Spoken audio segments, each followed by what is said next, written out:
y est, l'année 2023 s'achève. L'heure est au bilan. Bonjour à tous. Et bienvenue chez nous.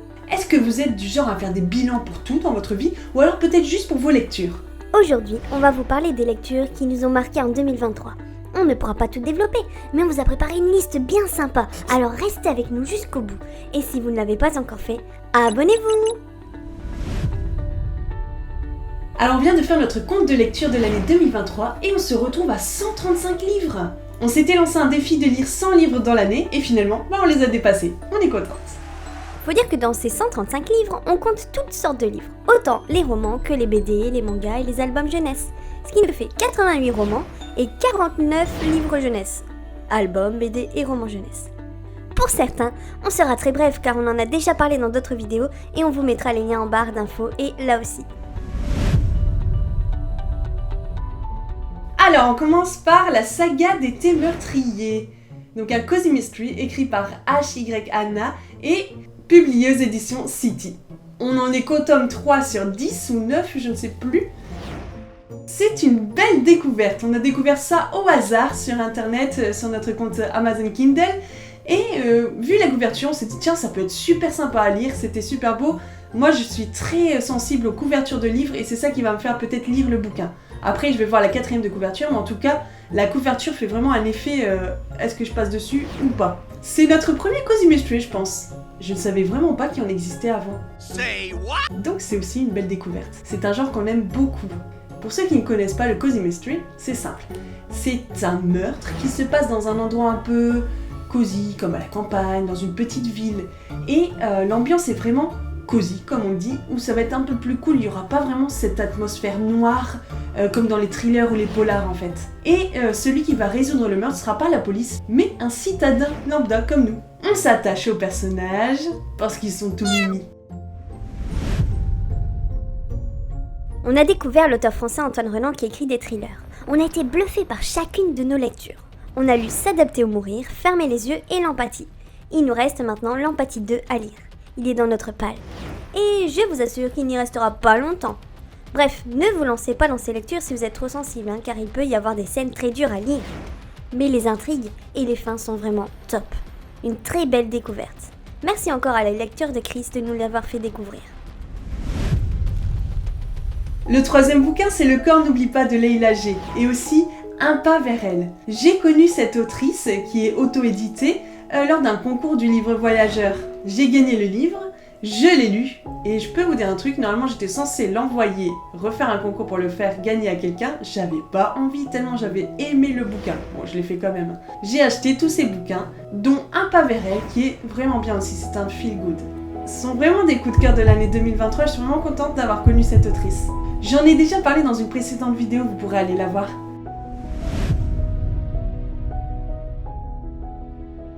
Puis on a commencé les carnets de l'apothicaire de Natsu Yuga aux éditions Kiun. C'est vraiment sympa. L'univers de la Chine, de la cité interdite, de l'Empire, tout ça c'est vraiment très intéressant. Les images sont magnifiques et l'histoire en elle est très intrigante. On se demande ce qui va se passer. On a un peu peur pour la petite, mais on pense que ça va bien se passer. On a hâte de lire la suite. Le 5e bouquin, c'est Mémé dans les orties de Aurélie Valognes. Alors la couverture est assez intrigante, mais en ayant lu la 4e de couverture, je me suis dit tiens, ça peut être vraiment sympa comme bouquin. Donc c'est Ferdinand, un petit vieux de 83 ans qui en a un peu marre de la vie, qui embête sa concierge, qui veut pas avoir d'affaires avec ses voisines. Il est vraiment renfermé, c'est un bougon, il aime pas les autres, il va pas vers les autres, il sourit jamais. Tout ce qui l'intéresse c'est son chien. Mais un jour son chien disparaît et là, toute sa vie en fait tombe en éclats et il perd le goût de la vie. Mais c'est sans compter une petite fillette et une mamie qui vont entrer dans sa vie comme ça par hasard et qui vont tout chambouler sur le chemin. J'en dis pas plus. Mais on a vraiment ri. C'est un peu comme une comédie, c'est vraiment sympa, c'est léger, c'est frais, on a envie de rire et c'est vraiment bien. Atlas, l'histoire de Passault, écrit par Lucinda Riley et par Harry Whittaker pour le dernier bouquin, aux éditions Charleston. Alors, je n'en parle pas parce qu'on a fait une belle vidéo sur les sagas qui est sortie il y a vraiment pas longtemps et on en fait un bon résumé. C'est vraiment une saga qu'on a aimée du début jusqu'à la fin avec beaucoup d'intrigues, des personnages très attachants et une fin vraiment super avec une résolution de toutes les questions qu'on a pu se poser pendant les 7 tomes précédents. C'est vraiment bien à lire. 7e bouquin jamais lu et à tout jamais de Colleen Hoover. Cette autrice a fait beaucoup parler d'elle sur les réseaux, en bien ou en mal en tout cas. Parce que les sujets qu'elle aborde sont vraiment des sujets tabous comme la violence conjugale, l'infertilité, toutes ces choses-là dont on ne parle pas facilement. Mais on va pas rentrer dans toutes ces histoires, c'est pas ce qui nous importe ici. C'est une duologie. Et ça parle de violence conjugale. Donc Lily est une jeune femme qui a vécu une enfance très difficile avec sa mère qui se faisait battre par son père. Elle rencontre un certain Hyle, neurochirurgien, connu, qui a de la richesse, qui est bien vu, qui est beau, qui a tout pour lui en fait. Ils vont tomber éperdument amoureux et ne vont plus se quitter. Mais c'est sans compter l'arrivée de son ex Atlas dans sa vie.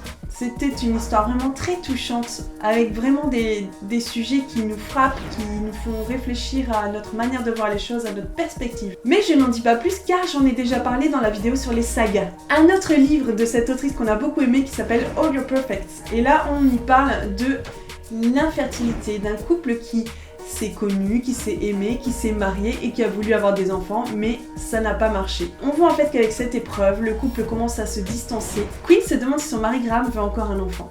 Et elle commence à douter de lui et forcément il y a la distance qui est en train de se mettre entre eux dans le couple. C'était une histoire vraiment très émouvante et touchante et la fin est super, mais je peux pas en parler là tout de suite. C'est vraiment un livre à lire en tout cas.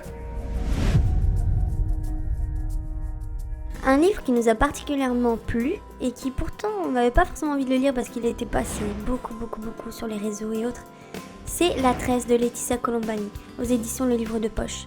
Finalement, on l'a eu dans un lot de livres qu'on avait acheté d'occasion et on s'est mis à le lire. Et franchement, on n'a pas du tout été déçus. Le destin de ces 3 femmes qui est en fait relié, c'est vraiment super intéressant. On voit des femmes qui se battent pour réussir, pour sortir de leur misère et c'était très bien écrit. On a passé un très bon moment de lecture en tout cas. 9e livre, La pire fête de l'année de Sophie Kinsella. Alors c'est une autrice que j'ai lue il y a longtemps, il y a quelques années, avec Une accro au shopping, si vous connaissez peut-être. C'est vraiment un feel-good tranquille, sans chichi, qu'on peut lire très facilement. Donc là ici, c'est l'histoire des filles, qui est... Enfin, elle doit avoir entre 20 et 30 ans, elle vit sa vie, et en fait ses parents vont divorcer. Ils leur annoncent ça à elle et à son frère et à sa sœur. Et elle tombe des nues parce qu'elle pensait que ses parents allaient très bien, qu'il n'y avait aucun souci dans leur couple. Donc elle n'en revient pas, elle n'arrive pas à mettre ça dans sa tête en fait qu'ils vont se séparer, qu'ils vivront plus jamais ensemble. Et en plus, son père a déjà retrouvé une petite amie, plus jeune que lui, qui est toute belle, un peu comme une mannequin, et qui a réussi à faire décider son père de vendre leur maison d'enfance. Ils font une fête, mais Effie ne veut pas y aller. Et en fait, c'est une histoire vraiment rocambolesque où on va avoir des tas et des tas de choses qui nous font rire. On rigole du début à la fin, c'est vraiment sympa. Effie nous fait rire avec toutes ces histoires, toutes ces pensées, ces questionnements, ces doutes et les actions qu'elle fait en fonction de tout ça. C'est une lecture cosy qui nous fait du bien en fait. Druid de Laurence Chevalier aux éditions Black Edition. Donc on a lu le tome 1, le 2, il y a un tome 3 et 4. Alors ça c'est un bouquin que je pensais pas lire parce que c'est de la fantasy et c'est pas forcément le genre qu'on lit le plus, mais on avait envie de découvrir un peu plus justement ce type de bouquin. On a été surprise par ce bouquin parce que il était très intéressant. On est rentré dedans très rapidement et on n'avait plus envie de le lâcher pour finir vraiment et savoir ce qui allait se passer à la fin. On s'attache aussi aux personnages qui ont vraiment des destins très différents et il y a beaucoup d'animosité. Ce sont des familles qui se détruisent, qui ne s'aiment pas et forcément il y a des histoires un peu compliquées et forcément 2 personnages de ces 2 familles compliquées vont se rapprocher. On est un peu dans un enemy to lovers ici. Bref, c'était vraiment une bonne lecture, les 2 tomes. On a préféré le premier, mais on a hâte de lire le 3 et le 4. Et puis en 11e position, on a Orgueil et Préjugés et Persuasion de Jane Austen. Donc Orgueil et Préjugés, je l'avais déjà lu 1 à 2 fois et c'est vraiment un de mes livres préférés, un classique britannique que j'aime énormément avec une belle romance forcément, mais qui n'a pas été facile au départ. Et la construction de l'histoire est magnifique entre les personnages principaux, c'est top quoi. Persuasion, je ne connaissais pas et j'ai pu le lire à travers une lecture commune avec d'autres personnes qui aiment beaucoup Jane Austen. Et c'est un peu une histoire aussi d'amour entre une femme qui aimait un homme. Mais le problème, c'est que lorsqu'il l'a demandé en mariage, sa famille à elle n'a pas voulu qu'elle accepte parce qu'il considérait que sa position n'était pas assez bonne pour elle. 8 ans s'écoulent entre cette période et la nouvelle où ils se rencontrent à nouveau par hasard. Et en fait, cette demoiselle se rend compte qu'elle a encore des sentiments pour lui. On va voir comment Anne va réagir par rapport au regard des autres et ce qu'elle a dans son cœur pour Frédéric. La librairie des rêves ensevelis de Madeleine Martin aux éditions J'ai lu. Donc ça c'est un livre dont on a beaucoup parlé aussi dans une précédente vidéo sur la Seconde Guerre mondiale. Donc on n'en dit pas plus, mais allez voir la vidéo, c'est vraiment intéressant. C'est le destin d'une femme pendant la Seconde Guerre mondiale qui va vraiment être chamboulée et qui va être vraiment très émouvant pour les gens autour d'eux. Et nous aussi, quand on lit cette histoire, on est vraiment éblouis, on est émerveillés, c'est vraiment top quoi. On a les larmes aux yeux aussi parfois parce qu'il y a des choses pas vraiment difficiles qui se passent. C'est très prenant.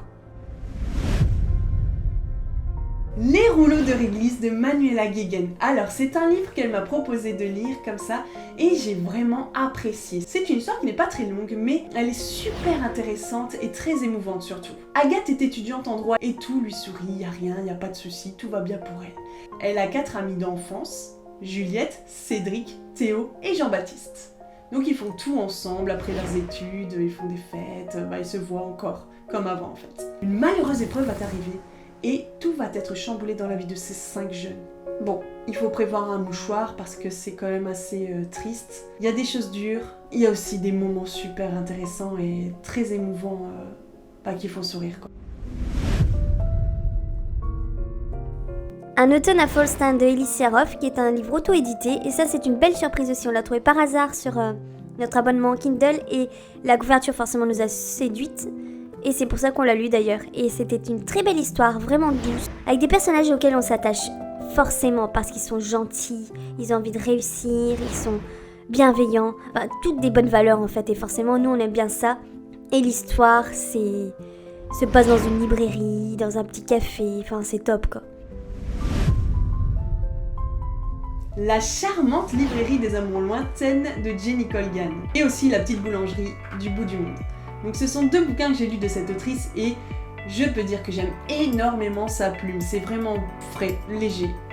Toutes des choses que j'aime bien, des feel good qui nous donnent vraiment le sourire et la pêche en fait. Et parfois on a besoin juste de lire ce genre de bouquins, des histoires qui sont vraiment faciles à lire et on sait qu'il y aura une belle fin en fait.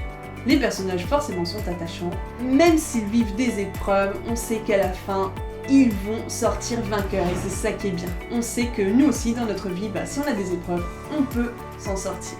On pourrait encore en citer plein, mais il a fallu faire un choix. En tout cas, c'était une année riche en découvertes, on en a profité pour sortir aussi de notre zone de confort avec un peu plus de fantasy, des mangas, du cozy mystery. Bref, c'était vraiment génial. On a fait aussi des lectures communes sur pas mal de bouquins et on s'est bien éclaté. Franchement, c'était top, c'était la première année où je faisais ça et j'ai bien aimé pouvoir partager en fait mes lectures avec d'autres personnes qui aiment lire aussi. On a aussi participé à des challenges. Franchement, c'était très riche, une année très riche en lecture et en expérience. N'hésitez pas à découvrir ces bouquins dont on vient de vous parler, il y a vraiment de belles pépites. Et vous, est-ce que vous avez un livre chouchou qui vous a accompagné durant cette année 2023 ? Dites-le nous en commentaire. On sera heureuse de découvrir de nouveaux livres nous aussi. Sur ce, on vous laisse et on vous souhaite de très belles fêtes de fin d'année. Un joyeux Noël et une bonne année et on se retrouve la semaine prochaine pour une nouvelle vidéo. C'était les mots d'or. À bientôt.